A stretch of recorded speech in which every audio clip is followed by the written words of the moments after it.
Obboloonni keenya mana madaamii keessa jirtan hundi keessanuu jechuudha. Keessattuu warri mana daa'immanii jirtanii ija keessan yeroo hundumaa daa'imman isaaniitirraa hin qabina.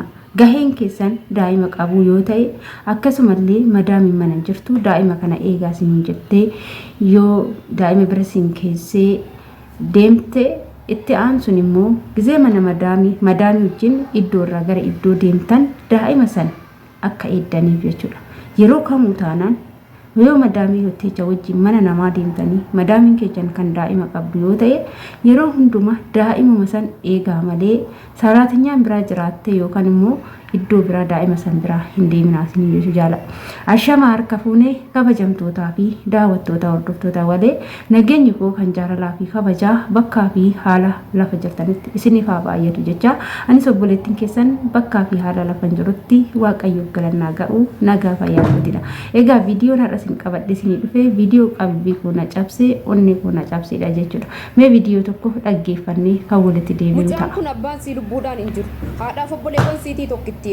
Obboleessa lama qabdi. Lamman jaraayyuu uumama rabbii ta'ee qaamni jaraan socho'u.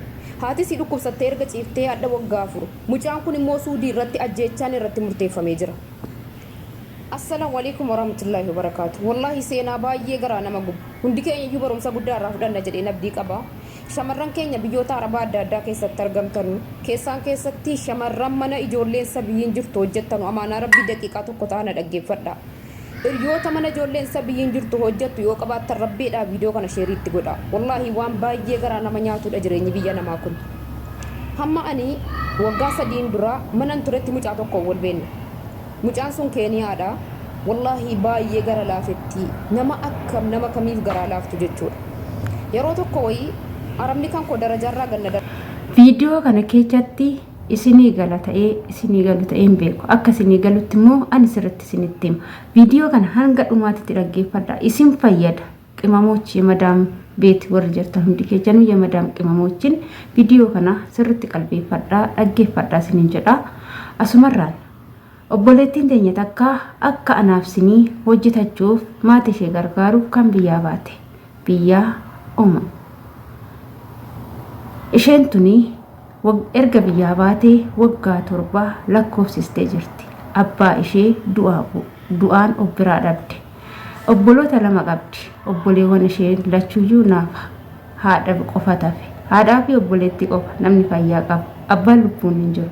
Obboleettiin tun nama obboloota ishee qaamaan guutuu hin taane kana gargaaraa harmee ishee gargaaraa biyya ormaa keessatti nama hojjetaa jirtudha. Harmeen isheetis immoo obboloota ishee kana kan ol kaasu kan gad deebisu akkasumas kan gadi baasu kan nyaachisu harmee isheeti. Nama biraa obbiraa hin qaban. Firootallee baay'ee hin beekan. Maarree obboleettiin keenya kun ergaa biyya Oman deemtee waggaa 7 lakkoofsistee jirti. Amma akka nama kamittuu madaam ishee faanaa biyya Saudi Arabiyaa dhufan jechuudha. Faamiliin madaamni ishee bira teechuu Saudi Arabiyaadha. Madaamni ishee tuni erga isheen bira dhaqxeen boodatti daa'ima lakkuu 2 deeche. Lakkuu 2 jechuudha. Daa'ima kana qabatanii gara biyya kanaa dhufan wajjumaan jechuudha.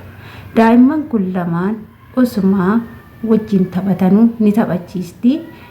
Xiqqoo isheen biraa deemuun ooltu. Manni keessattuu ijoolleen mana fooqii jirtan yeroo hojjettan of eeggannoo guddaa akka gootanidha viidiyoo kana keessatti.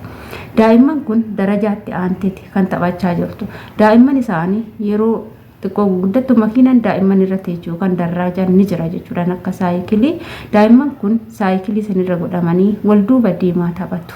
Oduma wal duuba deemaa taphatanii takka fuulduraan dhuftee oduma deemanuu takkas immoo ishuma laalaa garma tokko fiiganii taphatu. Yeroo kana daa'imti kun darraajaan sun miliqee gara darajaa yookaan immoo gara fooqii sanitti dhufee fooqii sanirraa gadi garagare. Yeroo kana tuunillee duubuma gadi garagarte. Daa'imman lachuu wal duraa duuba fooqii sanirraa darraajaa irra taa'an san wajjin kufaa garagaraa dhufan. Yeroo kufan daa'imman kun daa'ima kichuu waan ta'aniif lubbuun isaanii hafuu hin dandeenye lubbuudhaan ni darban. Baay'ee waan nama gaddisiisuu fi keessa namaatti onnee namaa cabsuudha jechuudha. amma ka daa'imman kun tasa kufte hin jenne seerota biyyoota gurguddatte keessatti qaldiin hin jiru dhugaan sinitti hima jechuudha. Ati kuffistee ajjeestee ofii kuftee duutee daa'imti takka situ eega taanan situ guddisa taanan situ gahee irraa qaba daa'imti sun waa taate taanan sirraa gadi buutu jechuudha jaarri. Kanaaf obboleettiin teenya kun garuu waan goote hin qabdu daa'imman kana ishee miti kan kuffise madaamni isheellee wajjin jirti sababbiin waanuma isheen daa'ima kana eedduuf alaaftinnaa daa'ima kana waan isheen qabduuf murteen itti murtaa'e obboleettiin teenya tun erga mana hidhaa seentee ji'oota 4 lakkoofsisteerti amma du'een murteen du'aa irratti murtaa'ee jira. Isin hundumtuu amantaa qabdaniin kadhannaa du'aa'ii tsalootii godhaa fi baay'ee waan nama gaddisiisudha dhugaa rabbii dubbachuudhaaf guutuu viidiyoo sanii siniif hin gadhiisa yoo barbaadan jechuudha. Baay'ee na gaddisiisee baay'ee natti dhaga'ame hojjetannee nama taanee maatii keenya gargaaruuf biyyaa baan baay'een keenya garuu akkasii miti akki nutti yaadnee biyyaa baanee fi akki nutti yaaddame faallaan itti garagaree faallaan itti dhufaa jira. Obboleettii teenya amma guyyaan itti dukkanaa'ee jira.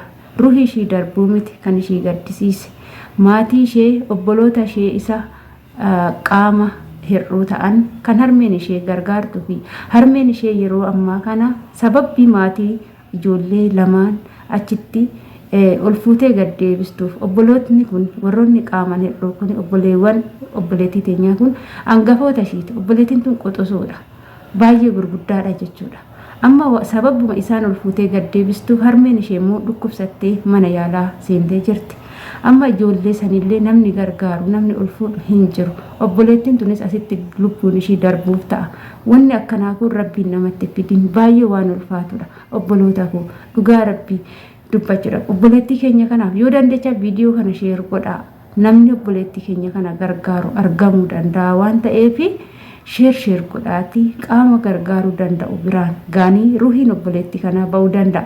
Garuu uummanni hedduun baay'ee kadhachaaf jiru jedhanii maallaqaan illee yoo ta'e lubbuun obboleettii kanaa akka hafu namoonni hedduun kadhachaaf jiru garuu jarri ishii jedhanii hin sarmine jechuudha.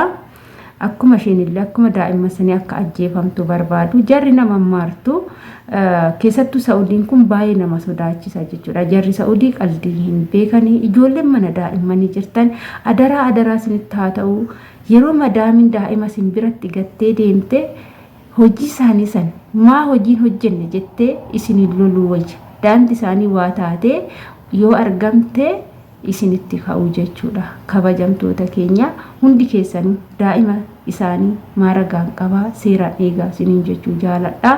Ani viidiyoo koo asumarraa nan goolabaa hanga viidiyoo biraatiin walitti deebinutti turtii gaarii isiniif haa ta'u.